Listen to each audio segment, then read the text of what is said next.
Hello, नमस्कार, good evening. एक बार फिर से स्वागत करते हैं आपके अपने परिवार जीएस फाउंडेशन पर। दोस्तों, आपसे मेरा यही रिक्वेस्ट रहेगा, यदि आप इस सेशन को देख रहे हैं तो इसे पूरा देखिएगा, और यदि सेशन अच्छा लगे तो इसे लाइक अवश्य कर दीजिएगा, दोस्तों के साथ शेयर कर दीजिएगा, और यदि आप भी इस साल पर नए हैं तो चैनल को सब्सक्राइब कर लीजिएगा और बेल आइकन को प्रेस कर लीजिएगा। आज के सेशन में हम लोग करने वाले हैं इंडियन ज्योग्राफी के महत्वपूर्ण प्रश्नों को। मैंने यहाँ पर उन्हीं प्रश्नों को लिया है दोस्तों, जो परीक्षा में बार बार रिपीट किए जाते हैं और आगे भी इसे पूछे जाने की संभावना काफ़ी है। तो फटाफट से इस सेशन को दोस्तों के साथ शेयर कर दीजिए, और यदि आप भी इस साल पर नए हैं तो चैनल को सब्सक्राइब कर लीजिए, बेल आइकन को प्रेस कर लीजिए। चलिए शुरुआत करते हैं आज के सेशन की। तो पहला सवाल आपके स्क्रीन पर क्या कहता है दोस्तों? पहला सवाल कहता है कि कौन सा प्रदेश म्यांमार के साथ सीमाएं साझा नहीं करते हैं? असम, अरुणाचल प्रदेश, नागालैंड या मणिपुर?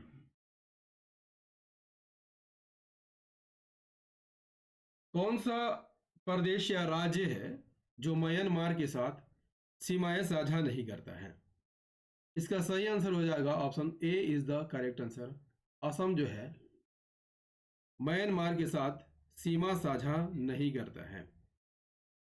म्यांमार के साथ यदि आपसे पूछ लिया जाए कितने राज्य सीमा साझा करते हैं, 4 राज्य जो है म्यांमार के साथ सीमा साझा करते हैं। वे राज्य कौन कौन है दोस्तों?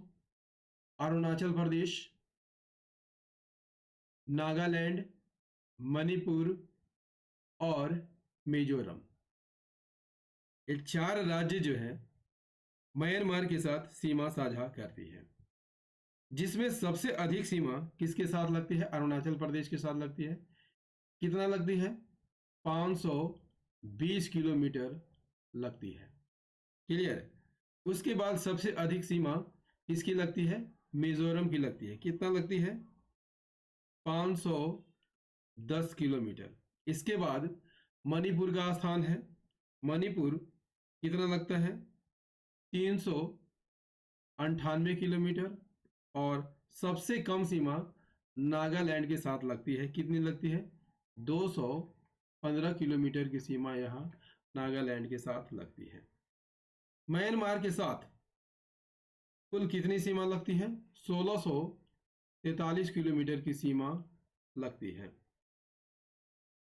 नेक्स्ट सवाल कर लेते हैं, क्वेश्चन नंबर 2। अमरकंटक की पहाड़ियों से कौन सी नदी निकलती है? अमरकंटक की पहाड़ियों से कौन सी नदी निकलती है? आंसर कीजिएगा जरा। अमरकंटक की पहाड़ियों से कौन सी नदी निकलती है? सही आंसर हो जाएगा option D is the correct answer. Narmada नदी निकलती है। नर्मदा नदी की बात कर लिया जाए दोस्तों, तो स्थानीय स्तर पर इसे क्या कहा जाता है? स्थानीय स्तर पर इसे रेवा के नाम से जाना जाता है। इसका उद्गम कहाँ से होता है? अमरकंटक की पहाड़ी से होता है। ये कहाँ है? मध्य प्रदेश में है। किन किन राज्यों से होकर गुजरती है दोस्तों? ये मध्य प्रदेश, मध्य प्रदेश, महाराष्ट्र, महाराष्ट्र और गुजरात राज्य से होकर यह गुजरती है। याद रखिएगा दोस्तों, इसी नदी पर आपको सरदार सरोवर बांध देखने को मिलता है। कौन सा बांध? सरदार सरोवर बांध। सरोवर बांध यहाँ पर देखने को मिलता है। धुआंधार जलप्रपात इसी नदी पर है। कहाँ है? धुआंधार जलप्रपात जबलपुर में है। नेक्स्ट क्वेश्चन कर लेते हैं, क्वेश्चन नंबर 3। निम्नलिखित में से कौन सी झीलें आंध्र प्रदेश में स्थित है? निम्नलिखित में कौन सी झीलें आंध्र प्रदेश में स्थित है? निम्नलिखित में कौन सी झीलें आंध्र प्रदेश में स्थित है? दोस्तों यहाँ पर चिल्का झील कहाँ पर स्थित है? उड़ीसा में स्थित है। कोलेरू झील आंध्र प्रदेश में स्थित है, आंध्र प्रदेश में स्थित है। और पुलिकट झील आंध्र प्रदेश और तमिलनाडु की सीमा पर स्थित है। तो यह आंध्र प्रदेश में कितने झीलें हैं? 2 झीलें हैं, 2 और 3। सही आंसर हो जाएगा option D is the correct answer. Kolleru और पुलिकट झील जो है आंध्र प्रदेश में है। आइए इसे मानचित्र में देख लेते हैं। तो आपको दिखाई दे रहा होगा दोस्तों, चिल्का झील किस राज्य में है? उड़ीसा पे है और यह भारत की सबसे बड़ी लैगून झील है। वहीं पर कोलेरू की बात कर लिया जाए तो आंध्र प्रदेश में है। पुलिकट जो कि आंध्र प्रदेश में भी है और तमिलनाडु में भी है। नेक्स्ट क्वेश्चन, क्वेश्चन नंबर 4 का आंसर कीजिए दोस्तों। चंबल नदी निम्नलिखित में से किस राज्य में नहीं बहती है? चंबल नदी किस राज्य में नहीं बहती है? दोस्तों चंबल नदी उत्तर प्रदेश में बहती है, मध्य प्रदेश में बहती है, राजस्थान में बहती है, गुजरात से होकर नहीं बहती है। दोस्तों चंबल नदी की यहाँ पर बात कर लिया जाए तो चंबल नदी जो है किसकी सहायक नदी है? यमुना की सहायक नदी है। किन किन राज्यों से होकर बहती है दोस्तों? किन किन राज्यों से होकर बहती है? मध्य प्रदेश, राजस्थान और उत्तर प्रदेश राज्यों से होकर यह बहती है। इसकी सहायक नदियां कौन कौन है दोस्तों? इसकी सहायक नदियां क्षिप्रा, काली सिंध और पार्वती नदी इसकी सहायक नदी है। इसी चंबल नदी पर आपको जल विद्युत परियोजनाएं भी देखने को मिलती है दोस्तों, जैसे गांधी सागर जल विद्युत परियोजना, राणा प्रताप सागर जल विद्युत परियोजना और कोटा बैराज जल विद्युत परियोजना इसी नदी पर आपको देखने को मिलता है। इसी नदी पर आपको देखने को मिलता है चुलिया जलप्रपात। चुलिया जलप्रपात यदि आपसे पूछ लिया जाए किस नदी पर है दोस्तों?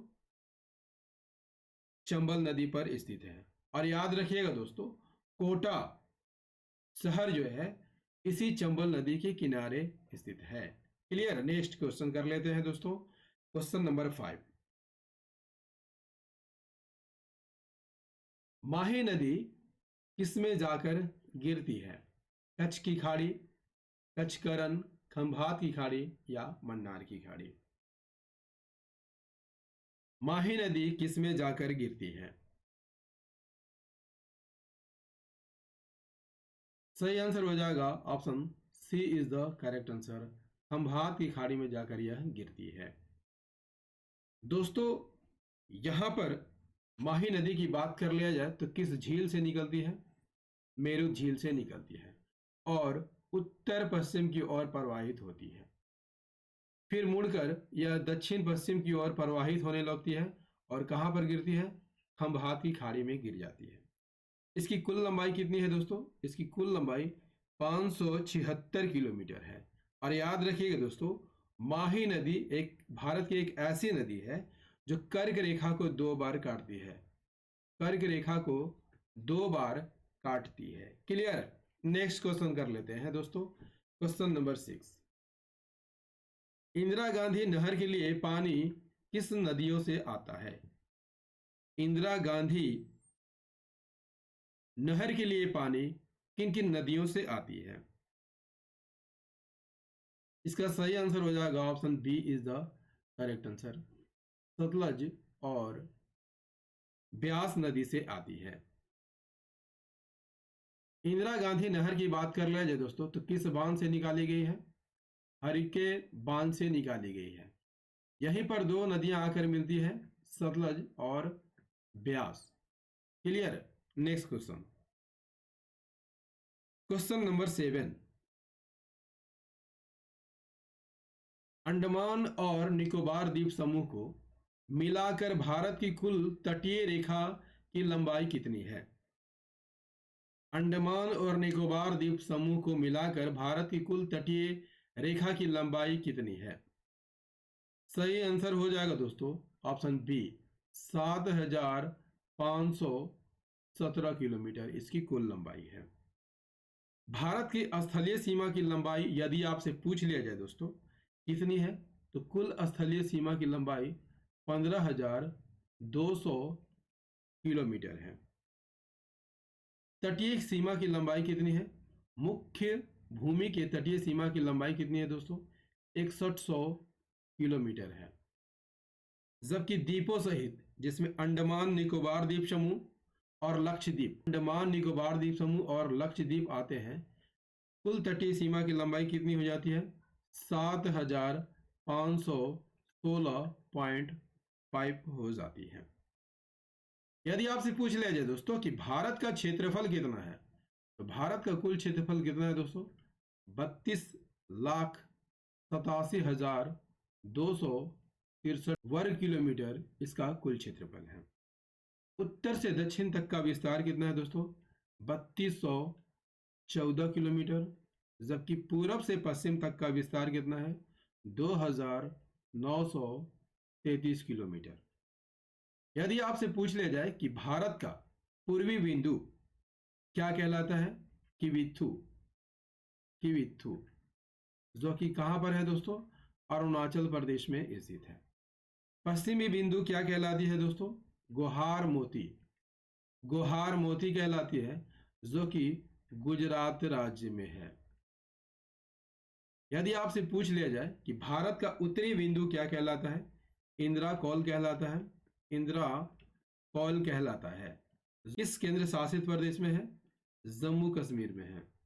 यदि आपसे पूछ लिया जाए कि भारत के मुख्य भूमि से दक्षिणी बिंदु कौन है, याद रखिएगा दोस्तों, कन्याकुमारी है। कौन है? कन्याकुमारी है, जिसे केप कमोरिन के नाम से भी जाना जाता है। मुख्य बिंदु से दूर दक्षिणी बिंदु कौन है? इंदिरा पॉइंट है, इंदिरा पॉइंट है। क्लियर है? नेक्स्ट क्वेश्चन, क्वेश्चन नंबर 8 का आंसर कीजिए दोस्तों। निम्नलिखित में से ओजोन परत किसमें पाई जाती है? स्ट्रेटोस्फीयर, मेसोस्फीयर, आइनोस्फीयर या ट्रोपोस्फीयर? ओजोन मंडल सही आंसर हो जाएगा दोस्तों, स्ट्रेटोस्फीयर में पाई जाती है। स्ट्रेटोस्फीयर मतलब समताप मंडल में पाई जाती है। ओजोन परत का काम क्या है दोस्तों? यह पराबैंगनी किरणों को रोक लेती है। कितना रोकती है? 90 से लेकर 99% तक पराबैंगनी किरणों को यह रोक लेती है और धरती पर रह रहे मनुष्य और जीव जंतुओं को बचाने में काफी मदद करती है। दोस्तों वायुमंडल की परतों की बात कर लिया जाए तो कितनी परत है? कुल 5 परत आपको देखने को मिलता है। 5 परतें कौन कौन है दोस्तों? 5 परतें नीचे से क्षोभ मंडल,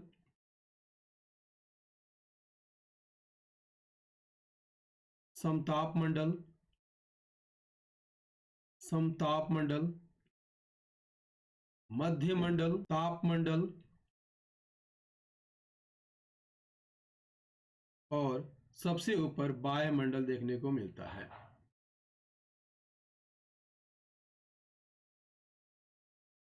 क्वेश्चन नंबर 9 का आंसर कीजिए। गुरु शिखर चोटी किस राज्य में स्थित है? गुरु शिखर चोटी किस राज्य में स्थित है? सही आंसर हो जाएगा option C is the correct answer, Rajasthan में स्थित है। गुरु शिखर की बात कर ले जाए दोस्तों तो अरावली पर्वत की सबसे ऊंची चोटी है। अरावली किस राज्य में स्थित है? राजस्थान में स्थित है। इसकी ऊंचाई कितनी है? समुद्र तल से 1722 किलोमीटर की ऊंचाई है। क्वेश्चन नंबर 10 का आंसर कीजिए। हीराकुंड बांध किस राज्य में स्थित है? हीराकुंड बांध किस राज्य में स्थित है? सही आंसर हो जाएगा उड़ीसा में स्थित है। हीराकुंड बांध किस राज्य में स्थित है दोस्तों? ओडिशा में स्थित है।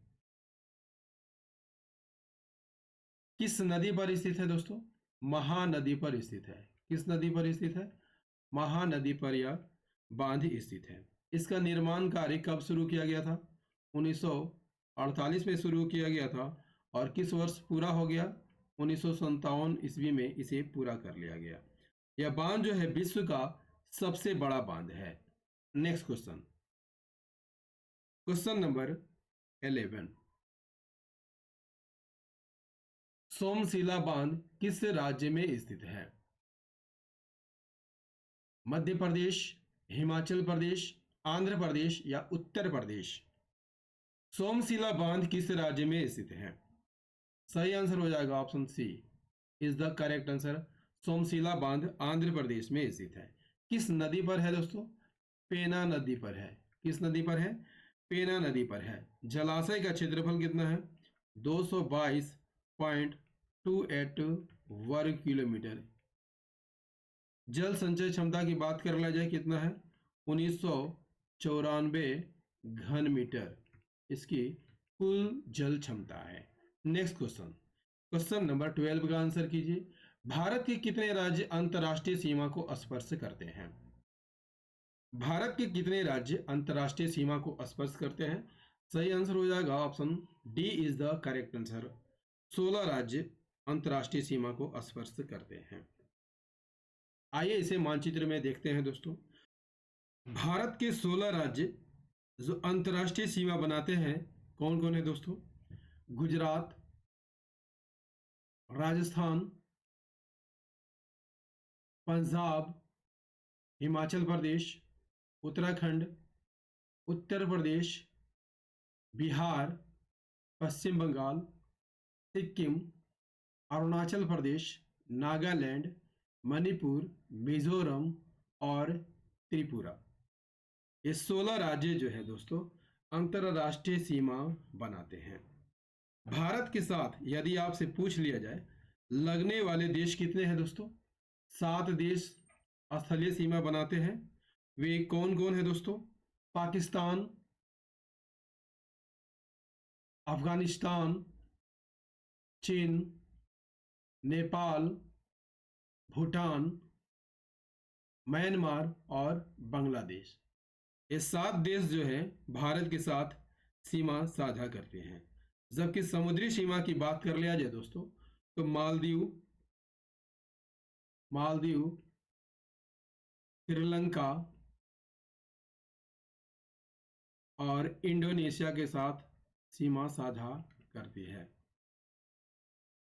नेक्स्ट क्वेश्चन कर लेते हैं दोस्तों, क्वेश्चन नंबर 13।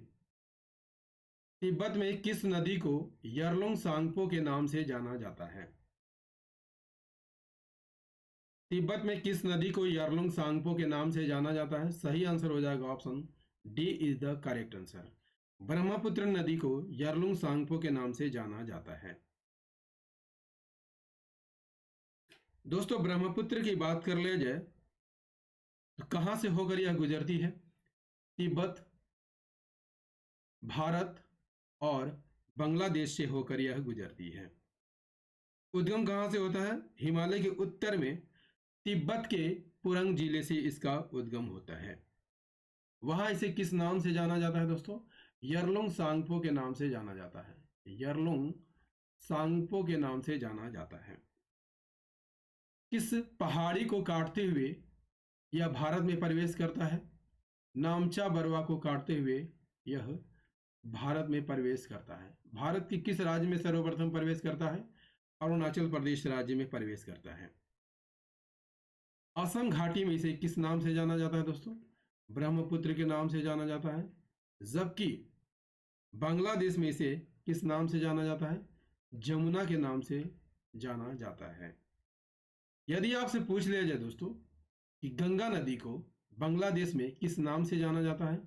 पद्मा के नाम से जाना जाता है। जब पद्मा और जमुना मिलती है तो कौन सी नदी का निर्माण होता है? मेघना नदी का निर्माण होता है और मेघना नदी अंतिम रूप से बे ऑफ बंगाल में गिर जाती है।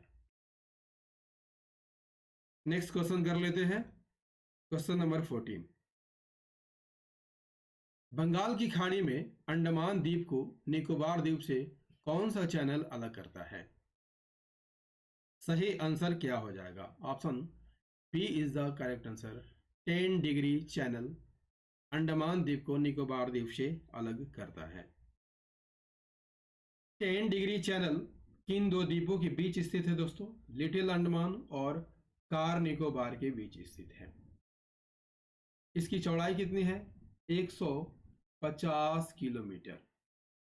यदि आपसे पूछ लिया जाए दोस्तों इंदिरा पॉइंट कहां पर स्थित है?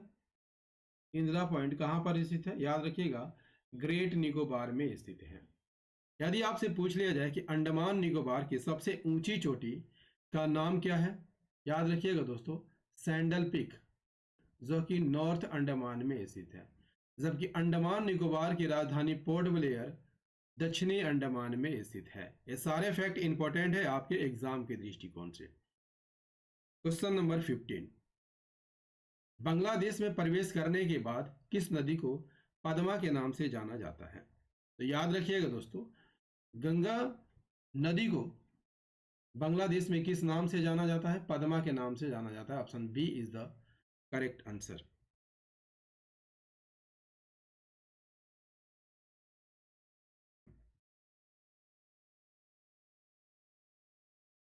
दोस्तों यदि आपसे पूछ लिया जाए कि भागीरथी नदी कहां से निकलती है? गोमुख से निकलती है। गोमुख से निकलती है। किस ग्लेशियर से निकलती है? गंगोत्री ग्लेशियर से निकलती है। वहीं पर अलकनंदा की बात कर लिया जाए, अलकनंदा, तो ये कहां से निकलती है? संतोपथ ग्लेशियर से निकलती है। संतोपथ ग्लेशियर से निकलती है। ये दोनों नदियां जब देवप्रयाग में मिलती है तो इसे किस नाम से जाना जाता है दोस्तों? गंगा के नाम से जाना जाता है। गंगा की कुल लंबाई कितनी है? 2525 किलोमीटर इसकी कुल लंबाई है। किन किन राज्यों से होकर बहती है दोस्तों? उत्तराखंड, उत्तर प्रदेश, बिहार, झारखंड के साहेबगंज से होकर गुजरती है दोस्तों, और अंतिम रूप से पश्चिम बंगाल से होकर गुजरती है। क्लियर दोस्तों? इंडियन ज्योग्राफी का ये सेशन आपको कैसा लगा? उम्मीद करता हूं अच्छा लगा होगा। यदि सेशन पसंद आया हो तो इसे लाइक अवश्य कर दीजिएगा, दोस्तों के साथ शेयर कर दीजिएगा, और यदि आप भी इस चैनल पर नए हैं चैनल को जरूर सब्सक्राइब कर लीजिएगा, बेल आइकन को प्रेस कर लीजिएगा। मिलते हैं अगले सेशन में पॉलिटी के प्रश्नों के साथ। तब तक के लिए जय हिंद, धन्यवाद।